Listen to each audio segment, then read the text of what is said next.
the Dougherty County Board of Commissioners Commission meeting. Your Dougherty County Board of Commissioners is chaired by Christopher Cohelis. Your Dougherty County Commissioners include, from District 1, Lamar Hudgens; from District 2, Victor Edwards; from District 3, Clinton Johnson; from District 4, Russell Gray; from District 5, Gloria Gaines; and from District 6, Anthony Jones. We are also joined by County Administrator Michael McCoy, Assistant County Administrator Scott Addison, County Clerk Juwan Ware, and County Attorney Spencer Lee. This is your Dougherty County Board of Commissioners Commission meeting. Thank you for joining the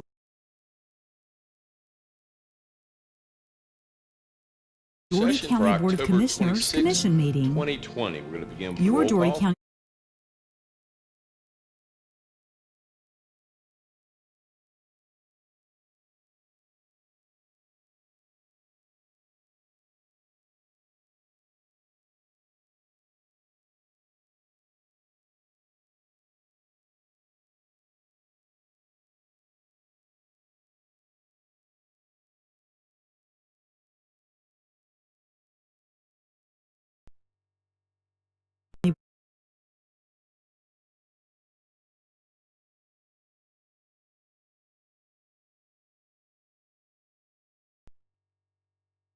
Board of Comments on those items Commissioners pertaining is to Dougherty chaired County for which a by public hearing has not Christopher been held or scheduled. We Cohelis. ask everyone to be brief to the Your point. Dougherty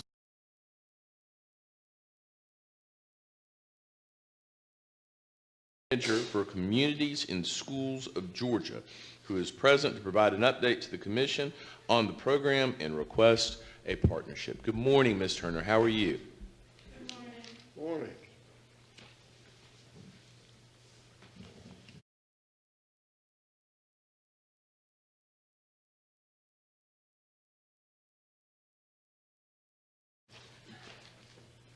Communities in Schools is a nonprofit organization.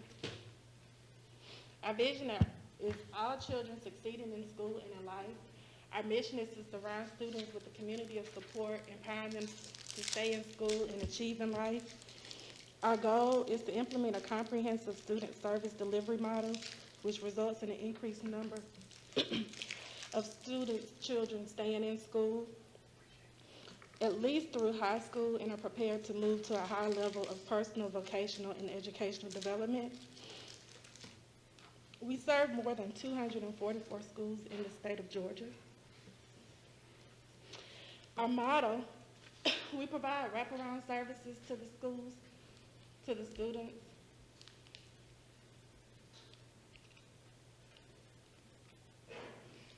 We complete a needs assessment. This is a school needs assessment, a school support plan. We're always implementing the integrated student support services. We have 3 tiers of service. We provide whole school support, in which we reach 75% of the student population. We also provide groups, and we also provide case management, one-on-one case management to the students. Without a community of support, the students are at risk for missing school, fail, and earn a high school diploma. These are currently the schools that we serve. Within those schools, we serve 10% of the student population saturation on the case management one-on-one level. The intensive groups that we provide, a lot of students have social emotional needs. They are in need of basic needs, social emotional support. It could be mental health. We work with students in reference to their attendance, behavior, and their classwork. We provide a level of Tier 2 support and Tier 1, that's whole school. Just last week, we partnered within the school, Radium, in which we assisted them with the Fall Festival. We had over 200 families that came out to that event. This goes into the services more in depth. We provide basic need, enrichment, academic assistance. We actually have One AmeriCorps member that's currently serving in the schools. We're in the process of hiring another one. We provide life skills, family engagement, behavior interventions, service learning. Specialized supports that we serve: tutoring, mentoring, violence, gang prevention, out-of-school learning, college readiness, summer learning, parent cafes, parent centers. All these services within the school. The barriers that we know that we encounter with the students are the culture of gangs, the availability of drugs, violence, and we try to support those students to encourage them to stay in school. We provide services. We know that they have family challenges, the low expectation. Sometimes it's a continuation. If grandmama didn't finish, mama didn't finish. And so we try to ensure that the students that we serve know that they can make it. Poverty, unemployment, family crisis. They have school challenges, lack of commitment, negative peer pressure, academic failure, behavior problems. And then they have individual development challenges. A lot of kids, suicidal ideation, depression, social isolation, mental health needs, and court involvement. So the benefits of a communities and school partnership would be, increased youth civic engagement. A lot of kids, they talk about wanting to do more, and so being able to give them access to more, continued support and family support for students attending Raven through graduation, increase the creation of a pipeline, grades 6 through 12, developing attainable and post-secondary plans, and the support and follow-through of students through graduation, ensuring that they participate and be economic contributors to the community. It's not a program, but we are an organization whose mission is to coordinate community resources to address social emotional barriers. Some of the partners we have a partnership with 4-H Extension, in which they come into the schools and they provide groups to our students. A lot of students don't always have access to it. Sometimes it's transportation issues. And so we try to partner with different organizations in the community and bring the community back into school to remove the barriers. We keep parents informed. We make them a part of the solution, not the problem. We offer opportunities for them to get involved in their child's education, and we recognize parents who go above and beyond. These are a few of our partners. We do partner with the Department of Education, school improvement. We collect data. We track the attendance of our students, the grades of our students. Albany State interns that come in, they help mentor our students, tutor our students. Feeding the Valley, we provide the food bank in our schools so that students have food that they can take home on the weekend. Or if they come to school hungry, we ensure that they have food that they can eat. Even with COVID, we still provide students, if they say that they're in need, then we take the food to them. These are some of the comments. We have 3 site coordinators in the 5 schools that we serve. That they say that the site coordinator to this particular school, she teams with them. And she began to identify the needs and plan the ways to help. She was a member of the school improvement team and worked specifically to the goal of the school. She's awesome. She's partnered with the school in several events and took an active role in students. Goes beyond it, above and beyond, to support the teachers and the students to get them involved. A lot of things that we do. We try to remove the barriers. We know that teachers are there to teach and students are there to learn, but we try to ensure that we provide the wraparound services because there are a lot of underlying issues. Students are not always, quote unquote, bad. They have a lot of things that's going on at home. Even through COVID, we continue to work to ensure that the students have what they need. My favorite quote by one of our founders is, relationships, not programs that change children. A great program simply creates the environment for a healthy relationship to form between adults and children. So, Bill Milliken. Any questions? Any comments or questions from the commission? I just kind of had a comment or a question for you, really, and I appreciate what you guys are doing because I know there's so many different resources and so many needs to try to match the needs and the resources. But from your organization's perspective, one, what does success look like, and how is it measured? Kind of who's responsible for its success or failure, and then two, what do you need to be more successful? Okay. What does success look like? So what we do, we measure, say, for instance, if a student has attendance issues, we find out what's going on. If it's medical, if it's a matter of needing excuses, then we reach out to the parent. We make sure that they are aware of what's needed. If it's attendance related to behavior, as I stated, the data that we collect is attendance data, is behavior data, and coursework data.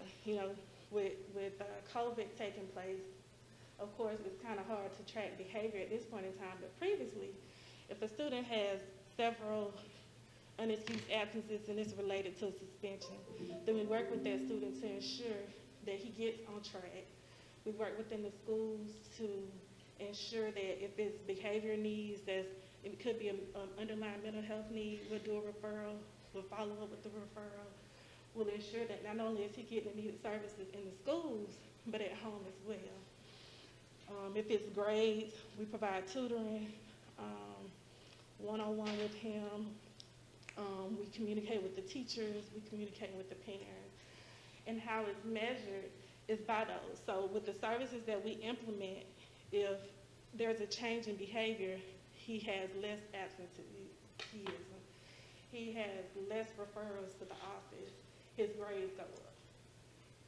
Cool. And then currently we're only in 5 schools. So the ultimate goal is to expand here in Dougherty County to provide those services. Currently we're not in a high school. However, we would like to be because we know that these kids continue to go, as they age up. We try to provide just a whole lot of support, even with COVID. Ideally, we would love to provide more community support in the schools, but right now things are virtual.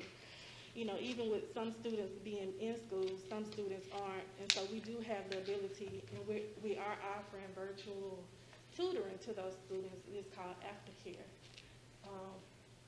It's free to some of our students that we're currently serving. However, that is at a cost that a parent, due to, we did get a partnership with the Humana, which is the insurance company. They provided, services, but it was to a limited amount of students. And so with that, we would like to provide additional resources to the students because we know that there are so many things that they could be doing. And so with this aftercare, it gives them the ability to continue to engage. There's a lot of things that's taking place in our community. Students, parents, unfortunately, they may not have the funds to do things that they would normally do as far as even sports. I know a lot of students aren't as active as they normally would be, which causes them to maybe act in other means. And so engaging with them still on an ongoing basis is very important to us. And so we try to engage even after hours to continue to build those relationships. Cool. Thank you very much. Very good. Thank you for the presentation. Question, please. Yes, Commissioner Gaines. Yes, good morning. Can you tell me how you're able to get around privacy issues, especially associated with mental health? Well, we have the parent sign a consent form in which it does detail our needed services, and we're communicating with the parent. So we don't do a referral for mental health services unless the parent informs us that we can and signs a consent form, and then we move forward with that process. So I'm just curious how you come to know that a student may have mental health issues. since there are no referrals, do the students come to you? Do the parents come to you? Does the school refer you? I just don't see how you come to know that there's a mental health issue. Okay, I can speak on cases in which I have completed referrals on students. There were extenuating circumstances within that child, behavior problems, a lot of acting out. And so then I had a conversation. Conversations are held with the parent. And with that, the mother was like, you know, they tried to go to an appointment, just say at an organization, and they couldn't make it at that particular time.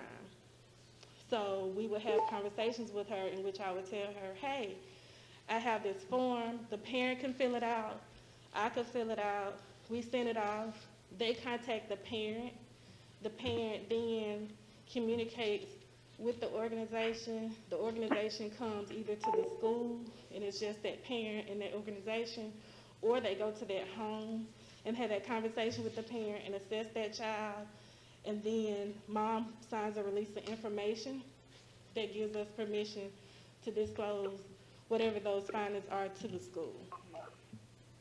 How long have you been around, and how many families or students have you served?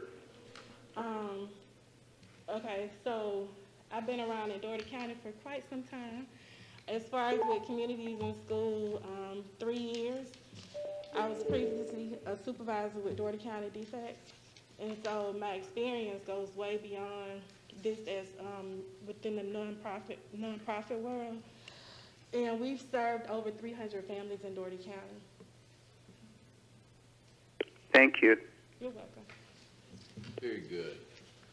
Thank you so much. Excellent presentation. We appreciate your hard work and dedication to the kids of this community. Thank you. Thank you. Thank you, Mr. Turner. Thank you.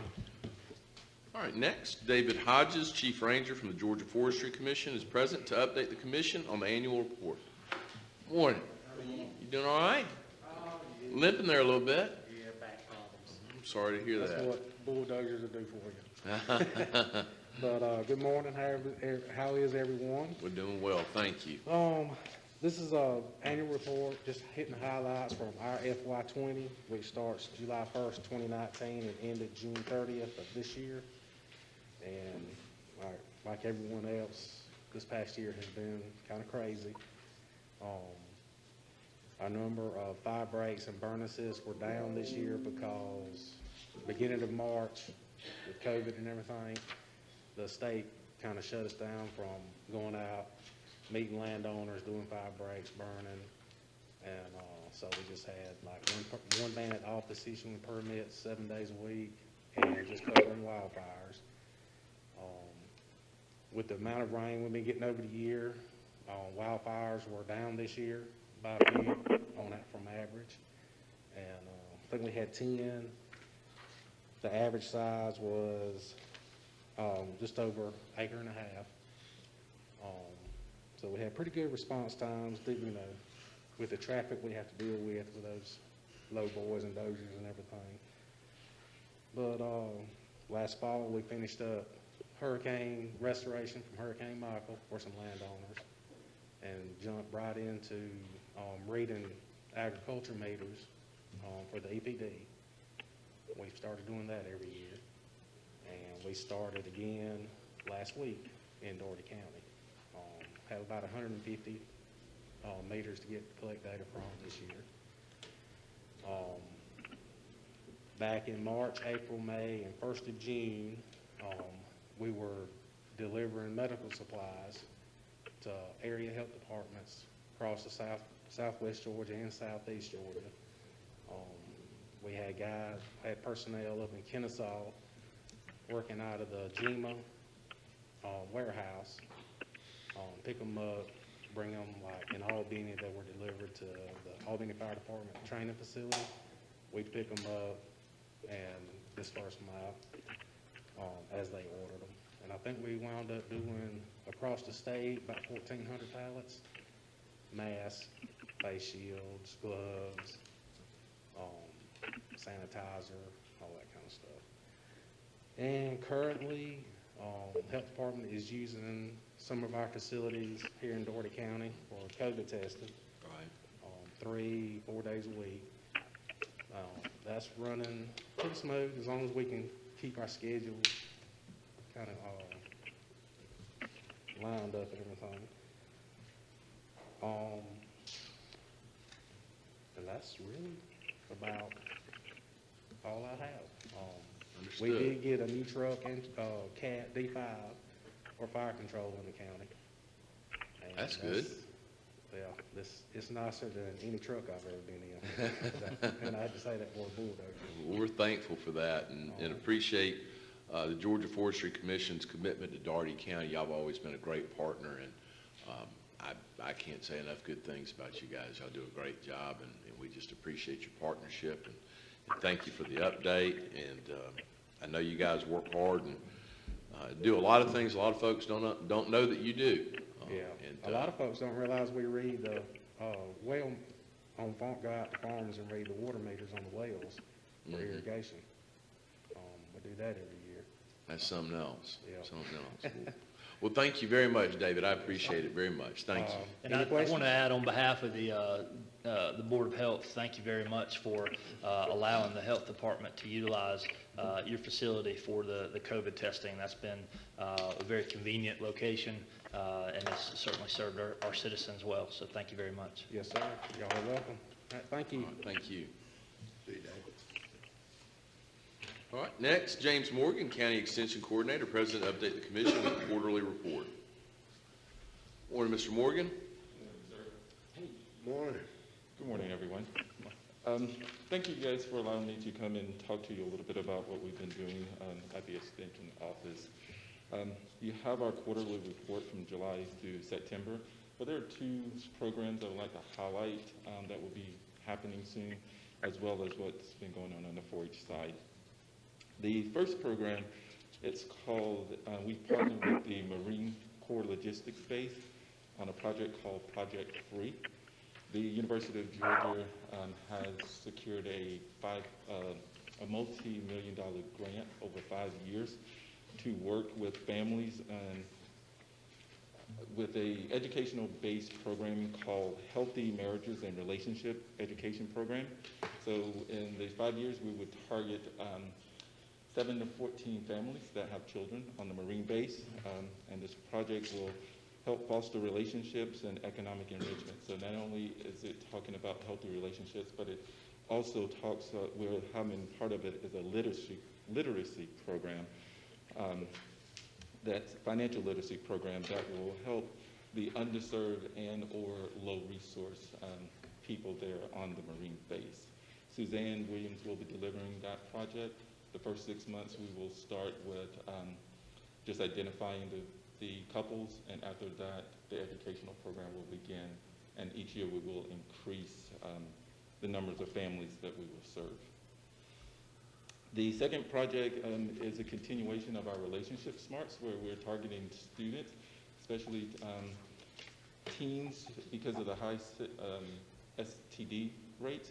We have what's called a relationship smarts program, and we will be partnering with foster kids, 4-H kids, faith-based community kids, and the Boys and Girls Club to deliver this educational program. Suzanne Williams and again Jasmine Thomas, our 4-H agent, will deliver those programs, and it will be in-person programming. We also have a partnership going now with the Boys and Girls Club. Our 4-H club is partnering with the Boys and Girls Club to deliver programs. We've been delivering them virtually, and hopefully in the centers as well. And the last thing I wanted to mention, our 4-H team from Dougherty County placed second in the state for the food challenge contest. Last year we placed first, but we weren't able to go to the national conference in Texas. This year we placed second, and they won a trip to go to New Orleans to compete, and that was a group of Dougherty County students. Awesome. All right. Well, any comments, questions for Mr. Morgan? Thank you very much. Excellent report. We appreciate all the hard work and the update, Mr. Morgan. Thank you. Thank you. Thank you. All right, next we have William Wright, President of Afram Tech Inc., present to discuss concerns regarding building capacity, contract award, and grant awards to minority-owned businesses. Morning, Mr. Wright. Madam Clerk, and others. This presentation is about empowerment and economic development. We brought this information, the advent of, back to you on September 14th. We provided you with some demographic data, and we will come back to you if it's appropriate at the time, sometime between November 9th and the 30th. So we have the information for your consideration.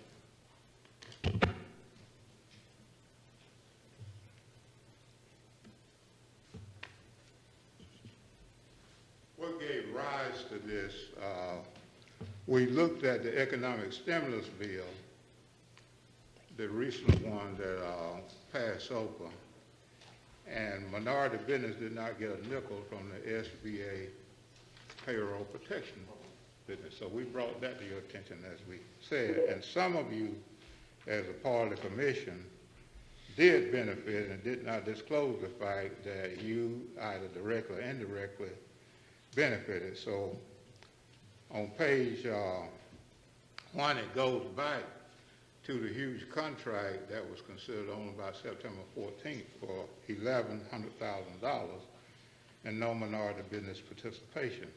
So with that, we're going to provide you with a similar circumstance. In the middle paragraph there, you'll see citation about a Supreme Court case called Fuller versus Krebs. This was 443 from the federal supplement, and it was decided by the Supreme Court November, December of 1977. And in that particular instance, this was a stimulus bill of $4 billion.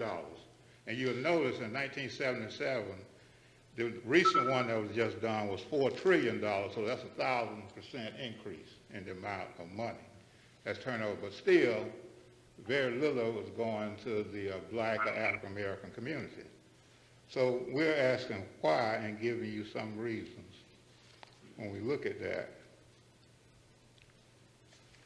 We had asked that the contract for a workforce group be put on the web or something. That did not happen. So we went to Governor Kemp's office, and he said that he would have a copy of it in 3 days. Then Governor Kemp sent us over to Attorney General Carr, said Georgia Attorney General was the one who enforced OCGA 50, 1870, and 50, 14-6. So we're waiting to hear on that to get this huge contract. Again, this is a contract for $1,100,000 with no minority business in a county and a city that's 80% or more African American or black. So it's no wonder why our economy suffers so much. We make up 80% of the community and not getting any of the economic benefit. Now, if you look at page 4, this is the beginning of the Supreme Court case that was just referenced with the $4 billion public works bill. And by the way, you may not remember it or be aware of it, but President Nixon had coined something he called revenue sharing, where he returned money back to the states and local governments. Well, President Gerald Ford did a similar thing in 1975, and then it gave rise to this case of Fuller versus Krebs. Juanita Krebs was the U.S. Secretary of Commerce at the time, and so Congress passed a $4 billion stimulus bill. The problem was there was no minority business participation. So that gave rise to what needs to be done when you have the situation such as we have in Dougherty County. You see the case site there. Those plaintiffs, by the way, are primarily the AGC, Association of General Contractors, who would always file legal action when minority business would get a few crumbs or something like that. So they are notorious for doing such things. And then you have the defendants there, which was the United States of America and the Carter administration at the time, and it was administered to the Commerce Department. And do you know that our library was built with these funds, like Tallulah, Massey, and when you look at Westtown, that's where that money came from. That was other public projects. The difference then was that all of the effort had to be directed by private actors and not public actors. So if you look at page 5, you see there where it was decided between November 30th and December 7th, there was a request for a TRO, temporary restraining order. That did not happen. Under the history of the MBE requirement, you see that on page 5. It was an outgrowth of the Civil Rights Act of 1866 and the 14th Amendment. That is, Congress had the legal authority to remedy prior and historic and ongoing discrimination, just as Dougherty County, City of Albany School Board have similar authority to do such things. So in the history of the act, you can see that under that requirement, U.S. Representative Perry Mitchell was the primary sponsor and others. You see the information down there under round 2, beginning around the 11th line on the history of the requirement where it was $4 billion. Again, I reiterate the fact that was $4 billion in 1977, whereas when you look at 2020, it's $4 trillion. And one of the reasons we are doing this is there's going to be another stimulus bill, and we have to address the fact that why minority business was not included in the payroll protection program. Well, come on over to page 6, and you see the decision there. You see that the plaintiff in this particular case was saying that it was reverse discrimination. This is under memorandum of decision on page 6. And it violated due process of law under the 5th Amendment and the Civil Rights Act of 1866. But if you know about the Civil Rights of 1866, it primarily advent what was called citizenship for blacks or African Americans at the time after the Civil War. So the plaintiffs in this case are trying to use that as a reason that their civil rights and their citizenship was being questioned, which is kind of crazy, but that's what this case was about. So when we bring this to your attention, that is the outgrowth or reason for it. Now, the contract for $1,100,000 that you approved had no minority business participation in it. Well, we brought to your attention on September 14th, there is a legal requirement on the 24 CFR 13530. That's on page 7. The CDB entitlement program, who is eligible under the grantees? Under the grantees, the only reason we were eligible for the money was because we were an MSA. You have to have a population of 50,000 or more. And you can be what is considered an urban county, meaning 200,000 or more. Well, we would have failed on the second case, but on the first case, we met the MSA requirement, which was the 50,000. And you have to have a formula of poverty, unemployment, and other similar data. And that's what the grant is based on. The primary thing to remember is 70% of CDBG entitlement money has to go to low and very low income persons. If you look with me, if you will, on page 8, you see that under citizen participation, and then turn to page 9 and you see 24 CFR 13530, the clause.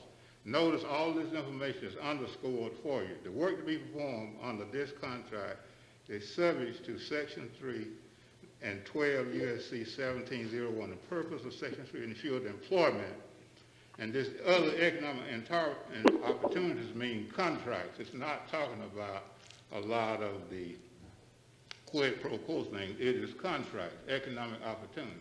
So it means that workforce group, if they give a contract, if they have a training program, they have to go back to 13530 and use those people and those people only.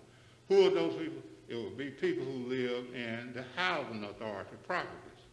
So if you live in public housing, you have the first claim of right to these jobs and these contracts.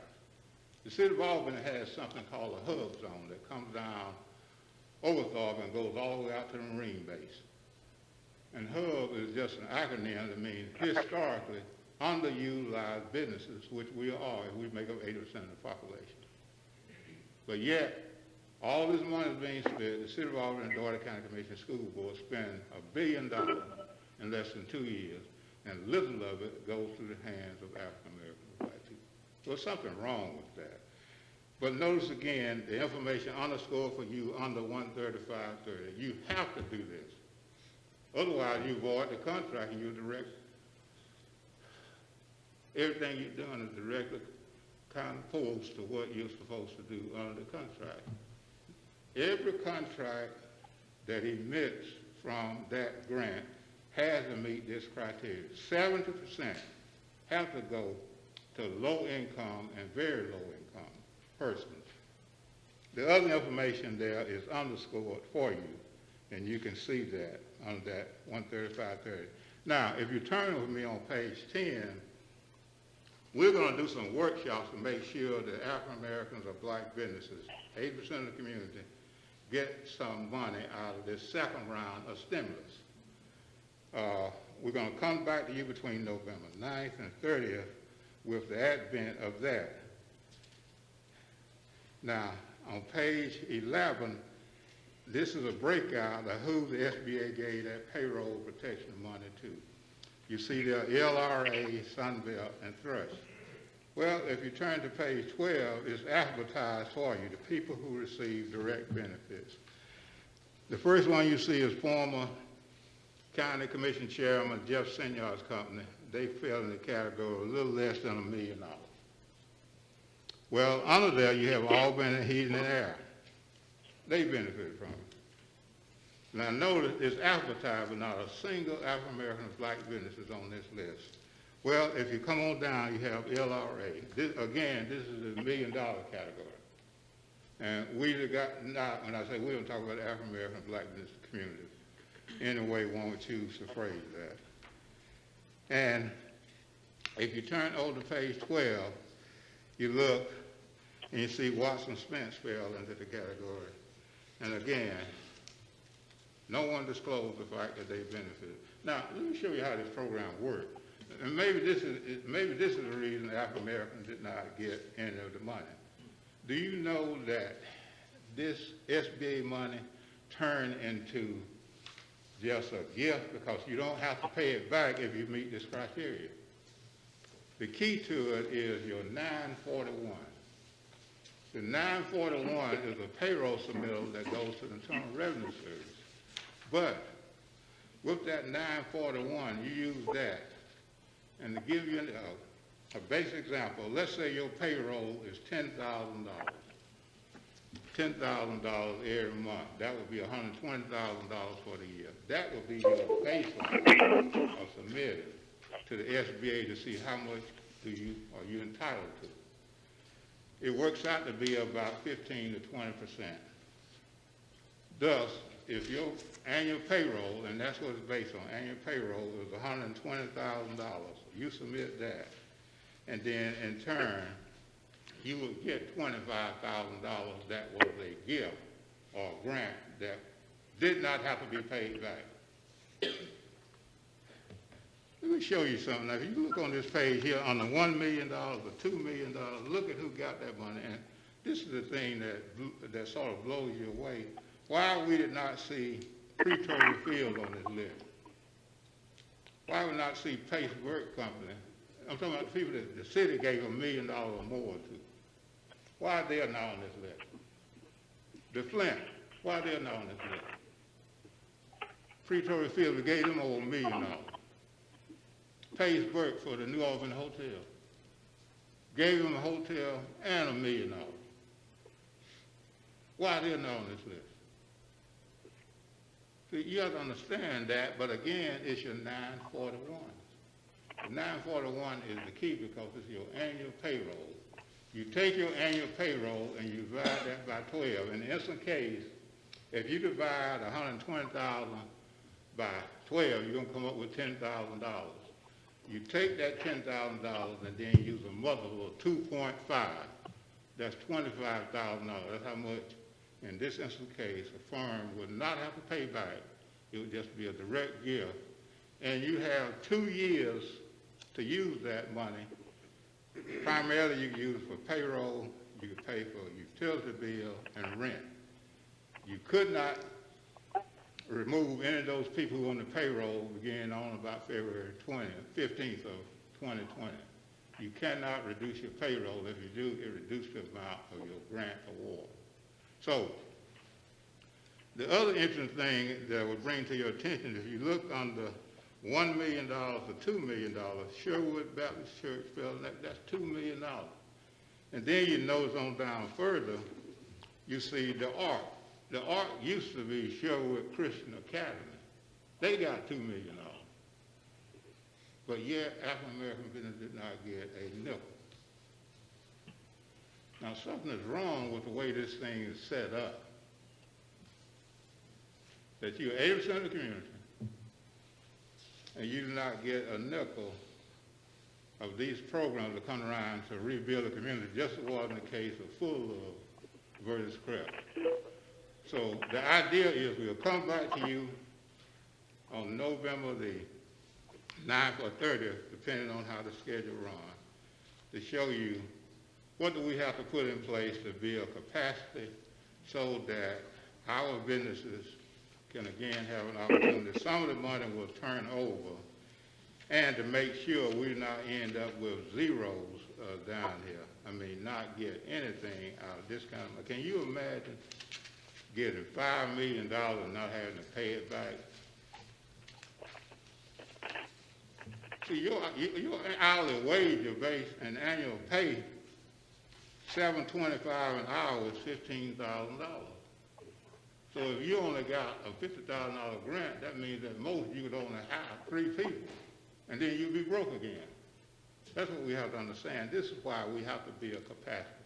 This is why when you look at that contract that you gave the workforce group for $1,100,000, part of that has to be to build capacity so in the future more jobs can be created, especially when you look at our demographics.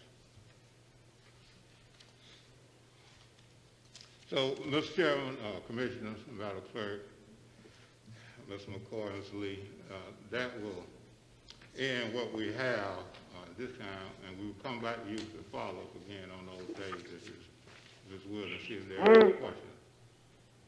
All right. Thank you very much, Mr. Wright. Any comments or questions for Mr. Wright? All right, thank you. All right. All right, purchases. Recommendation to purchase 2 2021 F-350 Type 1 ambulances for the EMS department from the state contract vendor Wade Ford of Smyrna, Georgia, in the amount of $158,289 each, for a total expenditure of $316,578. Funding is budgeted in the SLOSS 7 EMS ambulances and equipment. Assistant County Administrator, Mr. Addison, is present to address. Good morning. Good morning. Thank you, Mr. Chairman. Good morning, everyone. This is part of our regularly scheduled replacement for ambulances, and we recommend approval. Any comments, questions, or discussion on that item? Just one question. The ones that are scheduled for replacement, do those get sold on our surplus programs? Right. If they go on Gov deals normally. Mm-hmm. Okay. All right. Moving on to the next item, recommendation to accept the quote to install an equipment shed at the solid waste landfill from the lowest responsive and responsible vendor meeting specifications, Smith Built Buildings out of Dawson, Georgia, in the amount of $23,879.49. 3 quotes were received, with the highest being $32,500. The shed will replace a previously demolished building. Funding is budgeted in solid waste capital outlay. Mr. Addison. Thank you, Mr. Chairman. This shed will be across the parking lot from the administrative offices. It replaces the old, you would call Building B banquet building, which was not up to code anymore and dilapidated, so we tore it down. The shed will provide protection from the elements from some of the heavy equipment to protect our investment and provide an area when our mechanics need to work on things to get out of the elements. Understood. Any comments, questions, or discussion on that? All right, next.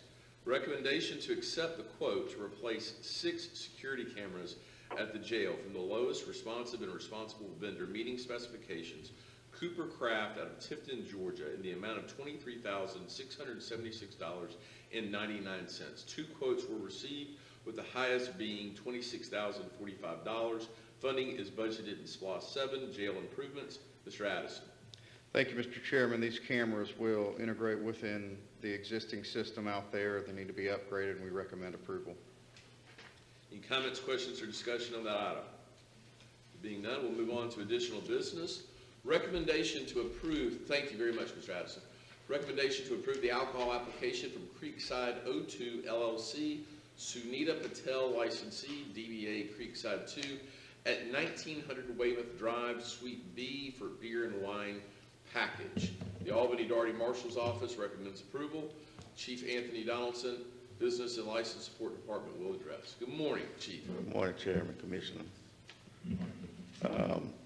Creekside 2 LLC, doing business Creekside 2, 1900 Weymouth Drive, has submitted an application requesting an alcohol license for package sale of beer and wine. The applicant is Sunita Patel, 143 Grand Island Drive, Albany, Georgia. The type of business is going to be a convenience store with gas.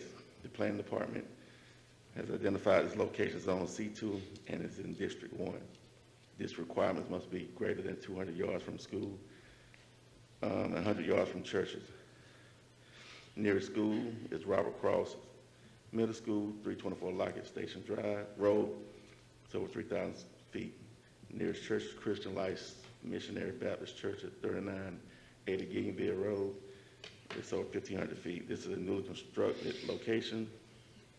The police department has no open investigation at this location. The applicant placed an article in Albany Herald once a week for 4 weeks prior to the regular meeting as a notification to the general public that his application will be considered for approval.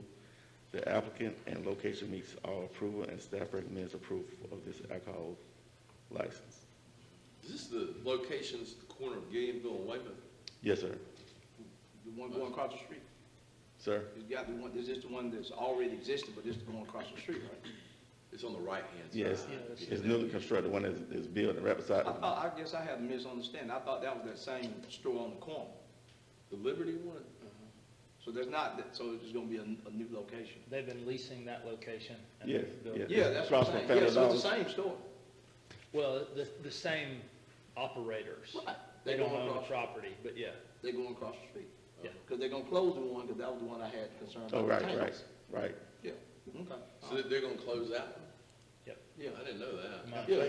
Because they're leasing that property, that building, and so they decided to build Creekside 2. Yeah.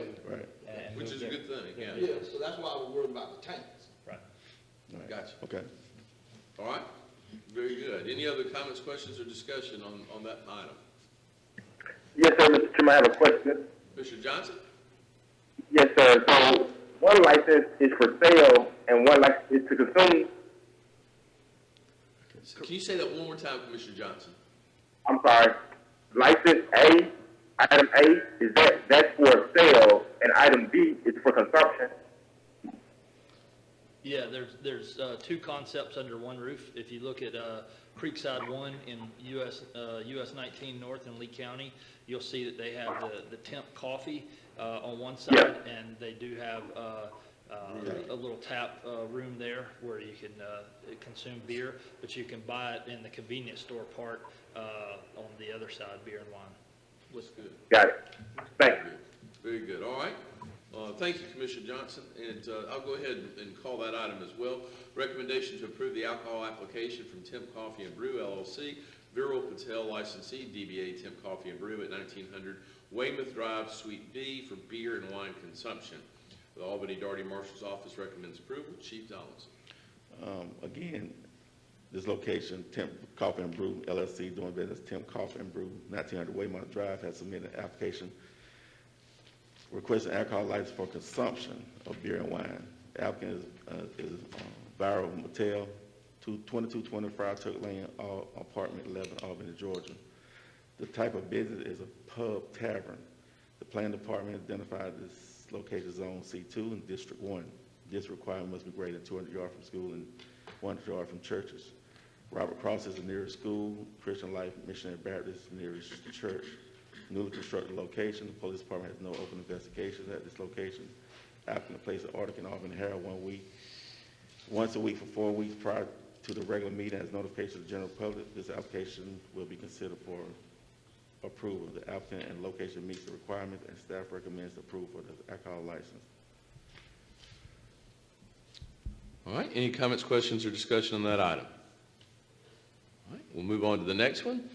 Recommendation to approve the alcohol application from Shiv 2020 LLC, Bhagavatabin Patel, licensee, DBA Hill Corner Food Store at 335 North County Line Road for beer and wine package. Albany Dougherty Marshal's Office recommends approval. Chief Donaldson will address. Good morning. Good morning. Chief 2020 LLC doing business Hill Corner Food Store, 335 North County Line Road, has submitted an application requesting alcohol for package sale of beer and wine. The applicant B. Patel, 107 Dewberry Drive, Sylvester, Georgia. Type of business, convenience store with gas. Planning department identified this location as Zone C1 is in District 6. The distance requirement must be greater than 200 yards from school, 100 yards from churches. Nearest school is Robert H. Harvey, 1305 East 2nd Avenue in Albany. Nearest church is First Baptist Church of Acre, 4405 Sylvester Road. This is a newly constructed location. The police department has no open investigation at this location. The applicant placed an article in Auburn Herald once a week for 4 weeks prior to the regular meeting as notification to the general public. The application will be considered for approval. The applicant and the location meet all requirements, and staff recommends approval of this alcohol license. All right. Just a question for clarification. Are Jewish synagogues outside the church requirement? No, they it's part of it, and actually, Because I just did the math on, it said they're over 300 yards away. right. Yeah. I went to that one as well, and both of them was almost identical, same in that one. And meanwhile, that one was on the main thoroughfare that you guys can see from the highway. I used that one. Well, both of them was pretty much the same distance. Okay. I just didn't know if there was some policy that exempted synagogues from that, if it's just. No, it's still the same. I understand. Yes, sir. Chief Donaldson, Yes, sir. as a point of clarification, wouldn't Turner be closer to Hill Road?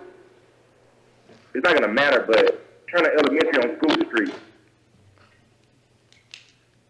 I didn't understand. Commissioner Johnson, could you repeat that one more time, please? I'm sorry. I said, wouldn't Turner Elementary on School Street be closer to the Hill Road location? Turner Elementary on Hill Road. Hill sorry, Road. on Is School that Street. closer? School Street. No, School Street. No, this is Gilliamville and Lockett Station. No. I'm sorry. I went back to the one that we were on. The one that we were looking at. The last one. Hill, Yeah, Hill. he asked about which stores, which, 335 North County Line Road. Yes, sir, Commissioner Johnson. Turner Elementary would be closer. Gotcha. Okay. Chief, it's not going to matter. Just a point of clarification. Yeah. Point of clarification. But it's Understood. close. Understood completely. Thank you for that information. And any other comments, questions, or discussion? All right. Thank Just you very wanted much. to say that, Commissioner Jones? I just wanted to say on that prior to doing so, the citizens of District 6 out on Hill Road and all those Cherry those folks are not happy with that store out there. They are very unhappy with that. But anyway, just wanted to let the record show that I was making you all aware of that. Understood. All right. Thank you very much, Commissioner Jones. Okay. All right. Thank you, Chief. yes, sir. Thank you. Have a good day and be safe. Thank you, Chief. Thank you. All right. Mr. McCoy. Nothing further, Mr. Chairman. Thank you. Mr. Lee. Nothing, Mr. Chairman. Commissioner Gaines. Nothing, thank you. Commissioner Johnson. Nothing further, sir. Thank you. Commissioner Jones. Nothing, Mr. Chairman. Thank you for asking. All right. Commissioner Gray. Yes, just one reminder that early voting in person is still active this week through October 30th, this Friday, Monday through Friday, 8:30 to 5 o'clock p.m. Just an FYI. All right, very good. Commissioner Edwards? Yes, sir. Two things real quick. You talked about it briefly about the memorial, what we did on Thursday. If we can put like a sign or something, Mr. McCoy, like to acknowledge or explain why those names are on there, on the medal. And I think I liked it that I was intrigued by what Ron Hupham said, the reason why the medal as well as the two rings. You know, you had what they exemplify. I mean, you know, for historic something. A marquee is Marquee. something. Yeah, yes, sir, there is one there. Okay, so There's an information plaque at the Okay. beginning of the sidewalk. so Okay. when you first On come the Does, right does side. it explain On the right side. the significance of the trees and all that? I believe it does, we'll go back and take But a it look at explains to the name. verify. It explained the names and stuff? Why we got those names? That's Yes, sir. engraved in the metal, it is? Yes, sir, the victims of the storm, yes. Yeah, the read, okay. I'll follow back up. Yeah. And send you what's on the map. Very good. And the last thing was, I had asked Mr. McCoy last week, to do a little research on what is Crime Stoppers. Yes. And, can you share that with us if you remember them? I hate to put you on the spot. Yes, sir.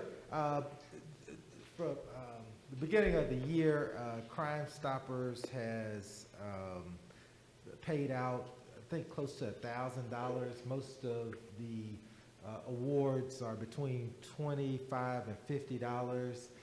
They did pay out one payment of $800, and that resulted in multiple arrests and the solving of multiple cases. They don't have much money, and they are planning to approach at some point the city and the county to request additional funding to help them with their efforts in solving crimes in our community. And that's about it. I guess my concern was, is it any way, I guess, for Mr. Lee, can we use any of the money the confiscation money to help that particular program? I know we buy, you know, we reinvest it back into to buy police cars and vests and stuff. So is that not one of the areas that we can do that? I'll have to get with you, talk with you about that and answer it later. I don't know the answer right now. Okay. Yeah, I guess. Good question. I don't know the answer either. Yeah, I mean, if we were to say, hey, you know, we'll put up, you know, 5% or up to $10,000 into the Crime Stoppers program every year, you know, not to exceed that amount, then that's something that if with a city match could be substantial money.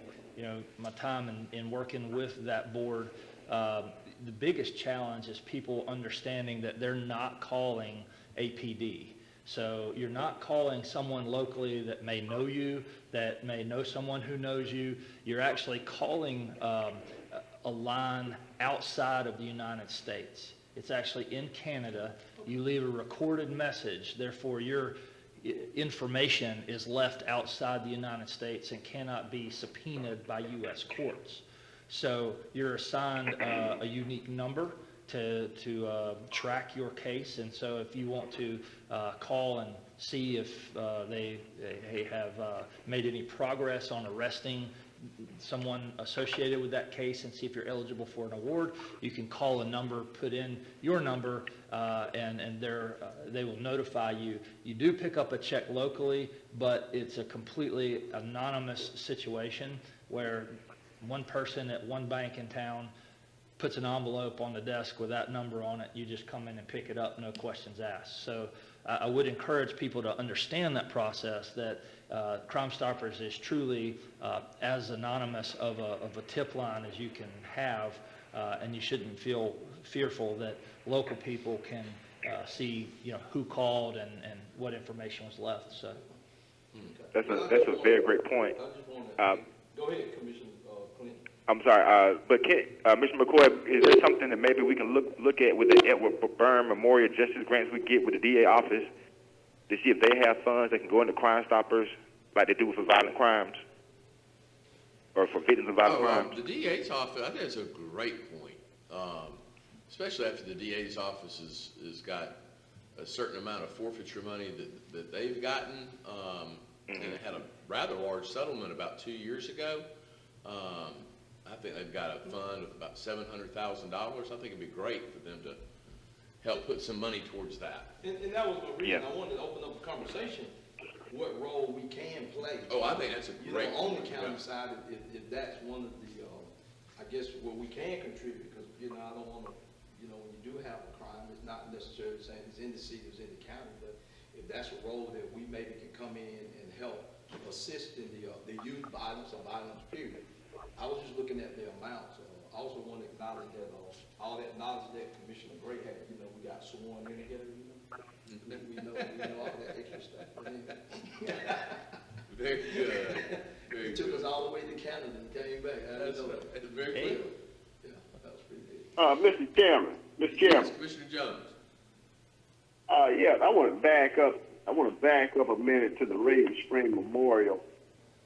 What I'd like to see, maybe Mr. McCoy can look into this. I'd like to see directions for the memorial site on just like Albany State, Albany Technical College from the bypass, from Raven Springs, because you'll have people who will want to come here, and maybe some of the folks who've lost relatives, one of the folks who was lost, they may be from out of town.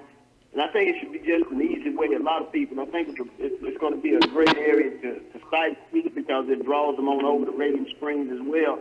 So if we could get some directions from the bypass, from all around, north, south, east, and west on how to get out there, we'd really do ourselves some good with that. I think that's a good point. Mr. McCoy, if you could, I'm guessing we could probably talk to Ms. Beasley at the CVB and make sure that she highlights that the Radium Springs Memorial, each location has a unique digital footprint when it's on Google, where it's on maps, or it's on Facebook, what have you. And if we can make sure that it gets a digital footprint, and if you could just get us some information on what may be available through CVB or elsewhere in terms of highlighting this, I think Commissioner Jones raises a good point. That would be helpful information for us to learn, and very good point. Commissioner Edwards, Commissioner Jones. Chair. Sorry? Mr. Chair. Yes. Commissioner Gaines? Yes, please. Thank you. If we can go back to the Crime Stoppers statistics Mr. McCoy gave, is that information segregated by incorporated and unincorporated parts of Dougherty County? We don't think so, Commissioner Gaines. It's not. It's a combined footprint, looking at crimes that are worthy of reward. So the tip line, each tip that comes through is kind of assessed by the board to see if it has, legitimacy and is worthy of a reward, and that's based on a unique case number.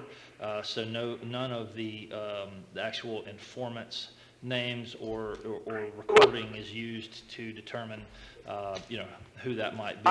I understand. I meant the crime that was resolved or addressed. Yes, it is in Albany, Dougherty County. It's not outside. The Crime Stopper here is a county-specific. Commissioner, I suppose what I'm trying to get at is whether or not crimes in unincorporated Dougherty County are being resolved as a result of the information that comes through crimes. So the Dougherty County Police Department receives about 100 tips per year.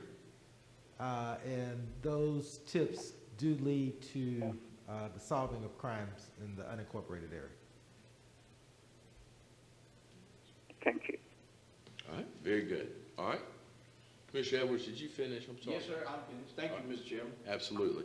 Commissioner Hudgens. Not a thing, Mr. Chairman. Thank you for asking. All right, very good. We're adjourned.